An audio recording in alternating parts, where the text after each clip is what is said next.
Hello बच्चों, आज हम लोग रोटेशनल मोशन का वीडियो थर्ड बनाने जा रहे हैं। ठीक है, तो लास्ट क्लास में हम लोगों ने आप लोग को एक वर्क दिया था मैंने, जो हम लोग मोशन इन स्ट्रेट लाइन में जो काइनेमेटिक्स का 3 इक्वेशन था, उसको पहले मैंने लिखा था स्क्रीन पे, फिर आप लोग को बोला था उसको एंगुलर मोशन या रोटेशनल मोशन के बेसिस पे हम उसको कैसे इक्वेशन बनाएंगे। तो आई होप आप लोग बना के रखे होंगे। ठीक है, अगर नहीं बना के रखे हैं तो एक बार देख लीजिए वो कैसे बनाते हैं।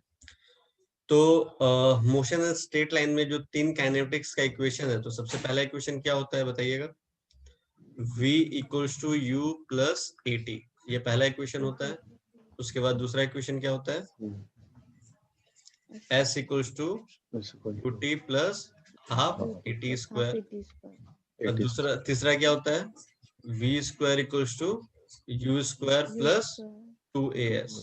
क्लियर है। अब मुझे यहाँ पे ये बताइए कि ये जो v है और u क्या है। v हमारा फाइनल होता है और u क्या होता है, इनिशियल। ठीक है, और ये जो तीनों काइनेटिक्स का इक्वेशन हम लोग कब यूज करते हैं, जब a कांस्टेंट होता है,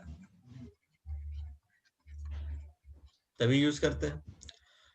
तो वैसे ही एंगुलर या रोटेशनल मोशन में अगर मैं इक्वेशन को बनाऊं, तो यहाँ पे लीनियर वेलोसिटी को हम लोग बोलते थे, डिनोट करते थे v से, है ना। बट u से भी डिनोट करते हैं इनिशियल को। बट ऐसा एंगुलर में ओमेगा ही होगा। इनिशियल अगर होगा तो I से डिनोट कर देंगे, फाइनल होगा तो F से डिनोट कर देंगे एंगुलर में। ठीक है, तो V की जगह यहाँ पे हम लोग क्या लिखेंगे, ओमेगा। ये फाइनल है तो F इक्वल्स टू, फिर ये इनिशियल है तो ओमेगा I प्लस A की जगह क्या होगा, अल्फा, और T तो दोनों में सेम होगा। आया समझ में। यहाँ पे हमारा ए क्या था, एंगुलर सॉरी लीनियर एक्सेलरेशन, और यहाँ पे अल्फा क्या है, एंगुलर एक्सेलरेशन।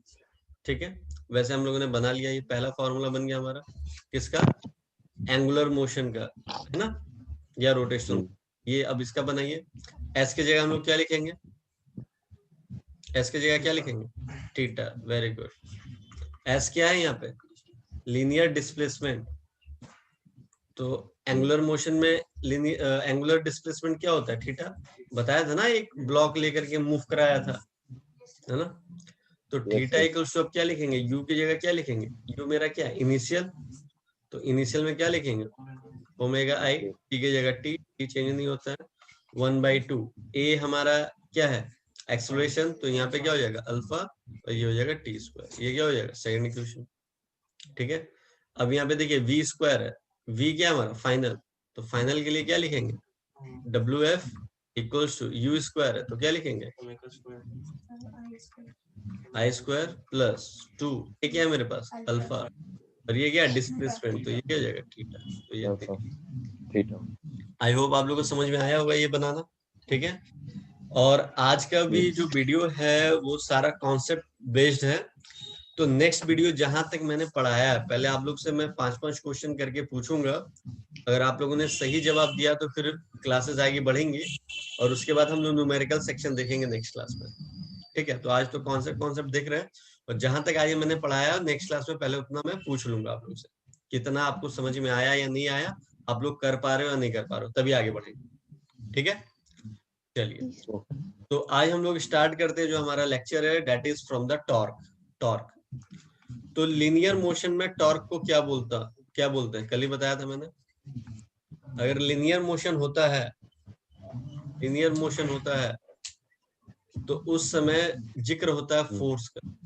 क्या जिक्र होता है, फोर्स का। और जब एंगुलर मोशन होता है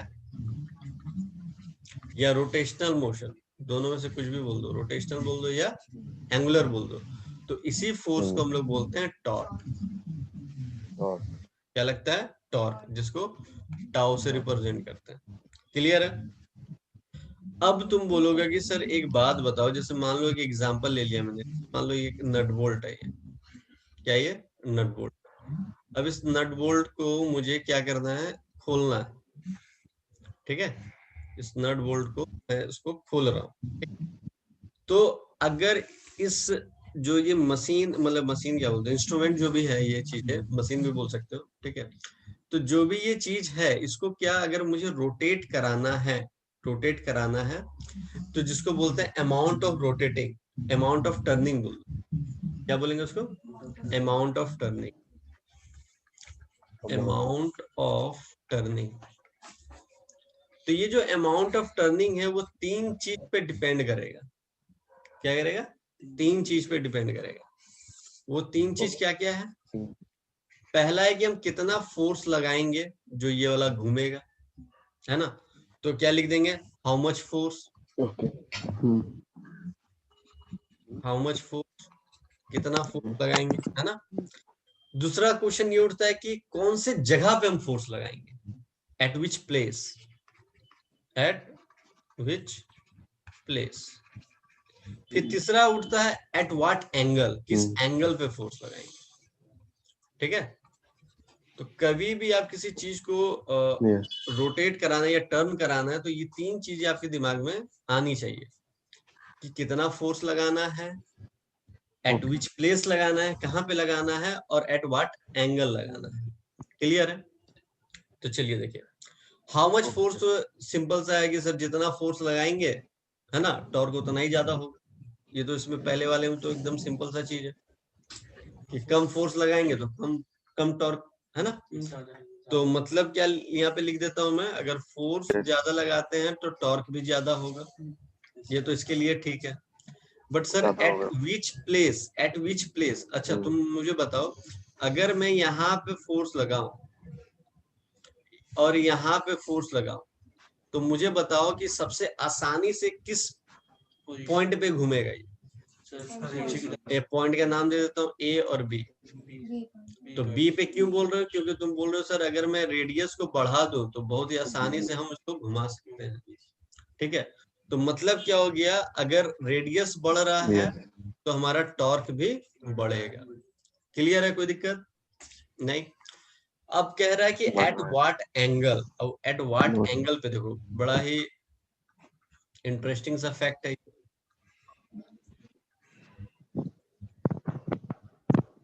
ये डायग्राम बना दिया फिर से मैंने। ठीक है? मैंने बोल दिया कि फोर्स इस बार मैं ऐसे लगा रहा हूं, फोर्स इस बार मैं ऐसे लगा रहा हूं। ठीक है? तो फोर्स इस बार लगा रहा हूं तो हमारा रेडियस किधर होगा? रेडियस वाला तो इधर ही होगा जी। ये तो यार है ना? ठीक है। अब मुझे एक बात बताओ कि ये क्या हो जाएगा? एंगल थीटा बना रहा है। तो अगर मैं इसका कंपोनेंट बनाता हूँ, क्या बनाता हूँ? कंपोनेंट। तो ऐसे करके बनेगा कंपोनेंट। तो इसको क्या बोलेंगे हम लोग? एफ कॉस थीटा, क्योंकि जिधर थीटा होता है उधर ही कॉस वाला टर्म होता है। और इसको क्या बोलेंगे? F sine theta. अब मुझे ये बताओ कि इसको रोटेट कराने में कौन सा फोर्स मतलब कि जिम्मेदार है? एफ साइन थीटा जिम्मेदार है इसको घुमाने में, है ना? एफ कॉस थीटा जिम्मेदार नहीं है क्योंकि आर के पैरेलल है और कोई फोर्स नहीं लगा रहा उसको घुमाने में, है ना?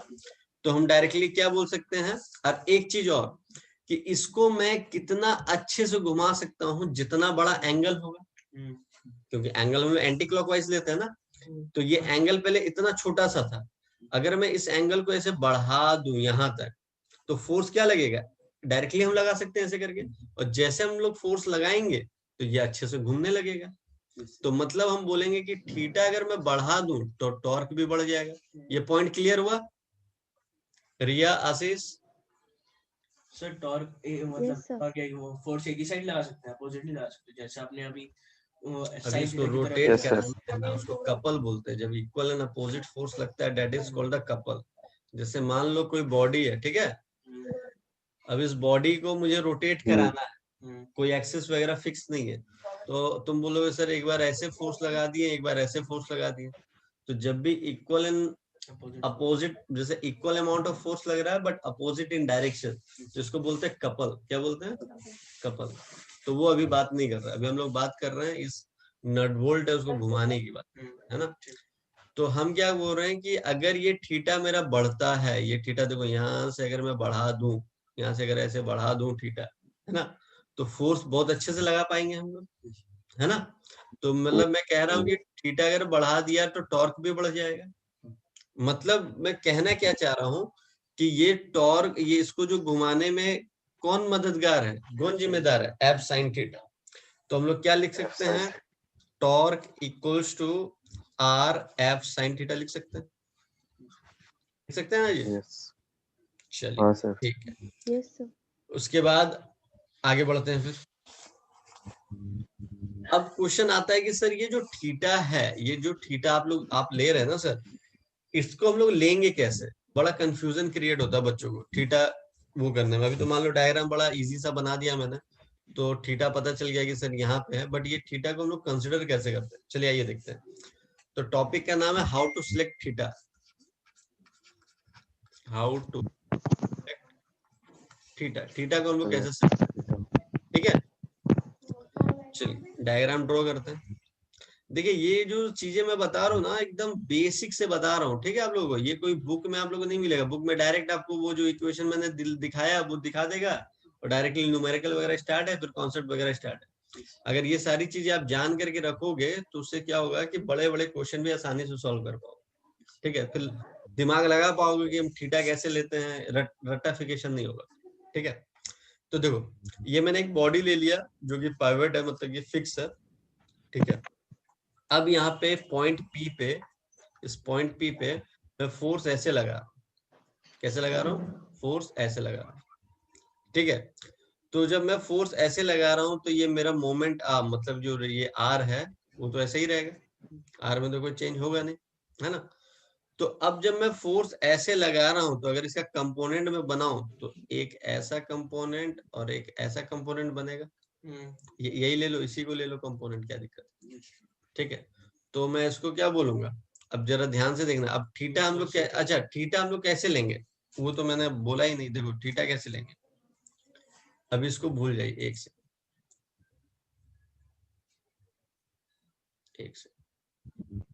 देखिए थीटा कैसे लेंगे वो बताता हूँ।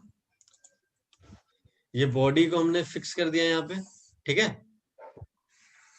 ये बॉडी को फिक्स, ये पॉइंट पी पे हम फोर्स ऐसे लगा रहे हैं, ठीक है। अब तो आर क्या है, आर तो यहां से यहीं तक होगा ना, आर तो यहीं से यहीं तक होगा, है ना, आर तो यहीं तक होगा ना। लेकिन मैं बोलूंगा कि आर को और आगे बढ़ाओ, आर को कितना क्या करो और आगे बढ़ाओ, आर को आगे बढ़ाओ, और आउटवर्ड्स में एंटी क्लॉकवाइज घुमाओ। तो आउटवर्ड मेरा क्या, ये वाला पोर्शन है, अब इसको मैं एंटी क्लॉकवाइज घुमाता हूं तो एंगल बन गया, नहीं आया समझ में, ओके। तो ये मेरा बन गया थीटा। तो इस पे लिख देना कि radially outwards anti clockwise we have to select the theta. मतलब क्या हुआ, जहां पे भी फोर्स लग रहा है मोमेंट आर्म को थोड़ा सा आगे बढ़ा लो, आगे बढ़ा लेने के बाद हम लोग एंटी क्लॉकवाइज उसको घुमा देंगे तो हमें थीटा मिल जाएगा। ये एंगल 90 डिग्री है, कैसे भी एंगल ले सकते हैं। तो ये देखिए ये हो गया हमारा एक कंपोनेंट, ये हो गया दूसरा कंपोनेंट। तो ये मेरा थीटा है, तो ये मेरा क्या हो जाएगा एफ कॉस थीटा, और ये क्या हो जाएगा एफ साइन थीटा, ठीक है, एफ साइन थीटा, ठीक है। अब मैं बोलूंगा कि इस बॉडी को रोटेट कराने में कौन जिम्मेदार है। फिर से आप लोग बोलोगे सर एफ साइन थीटा है, बार बार आप पूछ क्यों रहे हैं, है ना। तो अब मैं बोलूंगा कि एफ साइन थीटा का रीजन क्या है कि यही इस बॉडी को फोर्स लगाने में जिम्मेदार है। तो तुम बोलोगे कि सर एफ कॉस थीटा इसलिए नहीं है क्योंकि f cos theta sir r के पैरेलल, एफ कॉस थीटा क्या बोलोगे, r f cos theta is parallel to r बोल सकते हो, इसलिए एफ कॉस थीटा लगा नहीं रहा, और ये एफ साइन थीटा उसके परपेंडिकुलर है। और क्या रीजन है, एफ कॉस थीटा है एक्सिस ऑफ रोटेशन से पास कर रहा है, तो जो भी फोर्स एक्सिस ऑफ रोटेशन से पास करता है उस समय उसका टॉर्क क्या हो जाता है, जीरो। जैसे ये देखो एफ कॉस थीटा अगर मेरा पैरेलल है तो मेरा टॉर्क क्या हो जाएगा, जीरो, है ना। और दूसरा रीजन अगर कोई आपसे पूछता है तो ये जो एफ कॉस थीटा वो किससे पास कर रहा है, एक्सिस ऑफ रोटेशन। तो यहाँ पे क्या बोलोगे, पासिंग थ्रू, दूसरा रीजन आप बोल सकते हो passing through axis of rotation. तो एक्सिस ऑफ रोटेशन से पास करेगा तो टॉर्क एफ कॉस थीटा मेरा क्या हो जाएगा, जीरो। क्लियर है, ठीक है। चलिए इसके बाद फिर आगे बढ़ते हैं हम लोग, यहाँ तक क्लियर है ना आशीष, क्लियर है, हाँ सर। थीटा भी पता चल गया कि ये बॉडी है, इस बॉडी में क्या कर रहा है, ये फोर्स लग रहा है इस पॉइंट पी में अपवर्ड डायरेक्शन पे, है ना। तो हम लोग क्या करते हैं, थीटा लेने के लिए इस जो मेरा मोमेंट आर्म है, जो आर है मेरा, उसको क्या करते हैं थोड़ा सा और बढ़ा देते हैं, क्योंकि आर मेरा यहीं तक है, लेकिन इस आर को मैंने क्या करा है, इसको आगे और बढ़ा दिया, और आगे बढ़ा देने के बाद एंटी क्लॉकवाइज हमने एंगल ले लिया, ठीक है। रेडियली आउटवर्ड्स एंटी क्लॉकवाइज लेते हैं, कोई दिक्कत नहीं। इसके बाद चलिए आगे बढ़ते हैं हम लोग।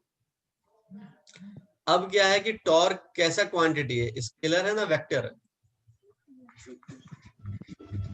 टॉर्क एक वेक्टर क्वांटिटी है, तो टॉर्क का फॉर्मूला क्या होता है,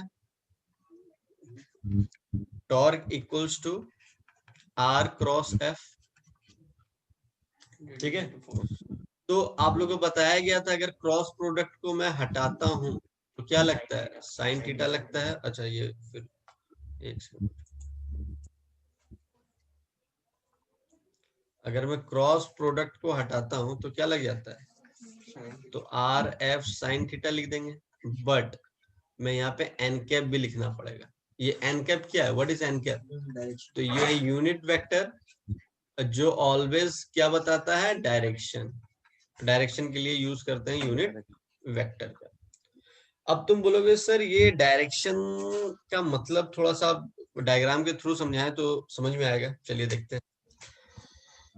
अब जैसे मान लो दो कंडीशन ले लिया मैंने, जैसे मान लो एक कंडीशन है मेरा, फिर से वही नट बोल्ट को पकड़ा मैंने, आइए दूसरा कंडीशन, ये दूसरा कंडीशन है, ठीक है। अब क्या करा मैंने,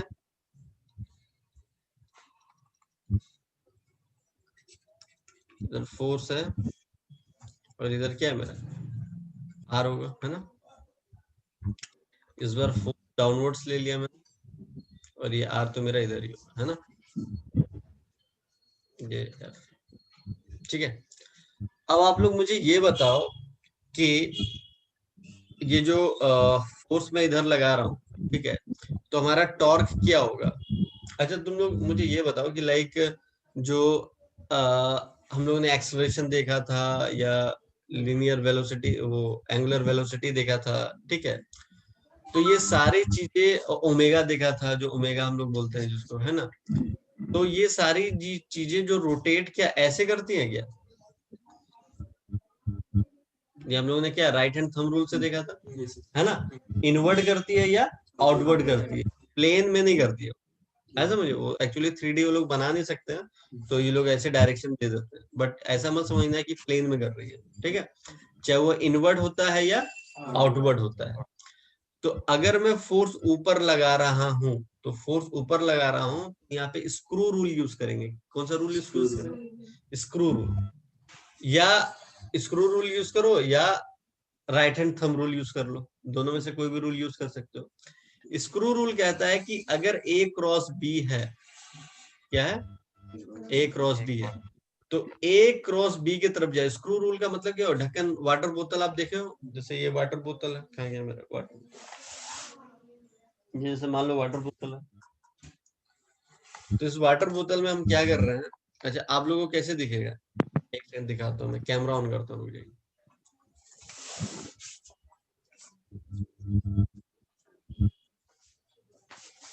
दिख पा रहा हूं मैं आप लोगों को। अब देखिए ये वाटर बोतल है, ठीक है। अब इस वाटर बोतल में हमने क्या करा कि अगर जैसे मैं इसको उल्टा घुमा रहा हूं, तो ये देखो आउटवर्ड की तरफ निकल रहा है, बाहर की तरफ, जी सर। जब मैं इसको ऐसे कर रहा हूं, मतलब क्लॉकवाइज घुमा रहा हूं तो अंदर की तरफ जा रहा है, और एंटी क्लॉकवाइज घुमा रहा हूं तो बाहर की तरफ आ रहा है। क्लियर है, यस सर। तो कल मैंने बताया था अगर इनवर्ड जाता है तो नेगेटिव लेते हैं, क्लियर है साहिल आप लोगों को, ठीक है, और आउटवर्ड जाता है तो क्या लेते हैं, पॉजिटिव, मतलब आउटवर्ड की तरफ पॉजिटिव लेते हैं, ठीक है। तो अब चलिए देखिएगा कि यहाँ पे जैसे मैंने बोला है ए क्रॉस बी, जैसे मैंने बोला है, तो ए क्रॉस बी का मतलब ए से बी की तरफ जाएंगे, तो ए मेरा क्या है, ए मेरा आर है और एफ मेरा क्या है, बी है, तो ए आर से एफ की तरफ हम जाएंगे तो क्या हो जाएगा, एंटी क्लॉकवाइज जा रहा है। तो एंटी क्लॉकवाइज हम लोग जा रहे हैं तो किधर होगा, आउटवर्ड हो रहा है ना, क्लियर है। अगर मैं फिर क्लॉकवाइज जाऊंगा तो क्या हो जाएगा, इनवर्स हो जाएगा। चलो ठीक है, कैमरा बंद करें, करिए आप। Yes sir. तो देखिए क्या बोल रहा था मैं बोल रहा था तो ए क्रॉस बी, देखिए ए क्रॉस बी का मतलब क्या होगा, ए से बी जाना है आपको। ए क्रॉस बी का मतलब ए क्रॉस बी मतलब ए से बी जाना है आपको, ठीक है। ए से बी जाने का मतलब आर से एफ, यहाँ पे आर क्या है, ए है, और ये क्या है, बी है। तो आर से एफ की तरफ हम जा रहे हैं, ऐसे जा रहे हैं, तो देखो एंटी क्लॉकवाइज हो गया। तो एंटी क्लॉकवाइज में मेरा टाउ क्या हो जाएगा, आउटवर्ड। टॉर्क मेरा क्या हो जाएगा, आउटवर्ड। और ये किस डायरेक्शन में घूम रहा है, एंटी क्लॉकवाइज। तो मेरा साइन क्या हो जाएगा, पॉजिटिव।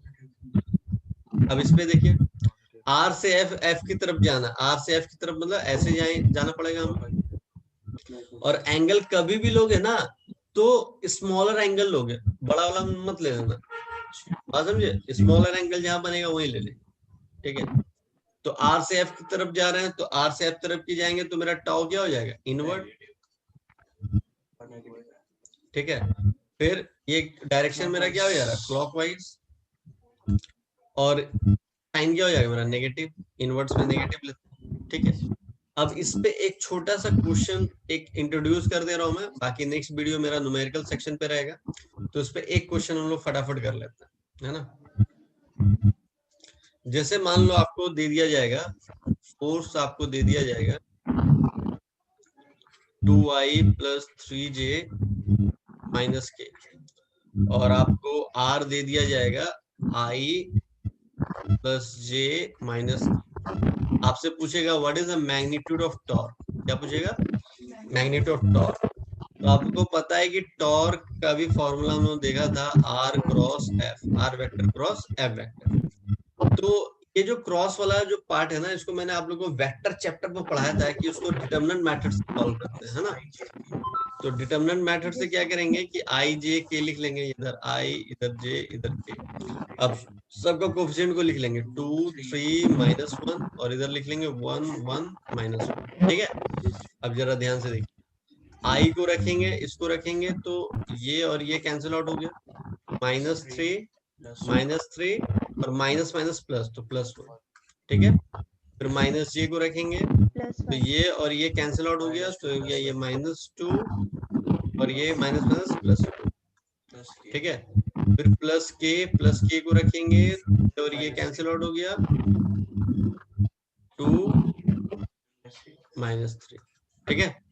तो मेरा ये क्या आ जाएगा बताना, सॉल्व करके क्या आ जाएगा, -2i, और ये हो जाएगा +j, है ना, फिर -k। कोई दिक्कत, कोई दिक्कत, ठीक है। तो जरा एक चीज देखिएगा, यहाँ पे मिस्टेक करा है कि हम लोग, नहीं मिस्टेक कुछ नहीं करा।